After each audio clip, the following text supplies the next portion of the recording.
Ngayong araw sa mabuting balita, may isang lalaki na lumapit kay Jesus at nagtanong kung ano ang dapat niyang gawin upang makamit ang buhay na walang hanggan. Ngunit sinabi ni Jesus sa kanya, ipagbili mo ang iyong mga ari-arian, ibigay sa mga mahihirap at sumunod ka sa akin. Nalungkot ang lalaki na umalis sapagkat siya ay napakayaman. Hindi masama ang magkaroon ng pera o ari-arian. Ang problema ay kapag ang isang bagay ay naging mas mahalaga na sa atin kaysa sa Diyos. Maaaring hindi pera ang ating kayamanan.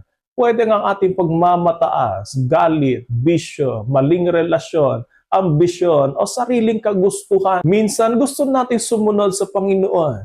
Pero may mga bagay pa lang ayaw nating bitawan at pakawalan. Ang sinasabi ni Jesus ay hindi lamang tungkol sa pagsunod sa mga utos. Inaanyayahan niya tayo maging malaya sa mga bagay na pumipigil sa atin na sumunod sa Kanya ng buong puso. Madaling maging Kristiyano na walang isinusuko.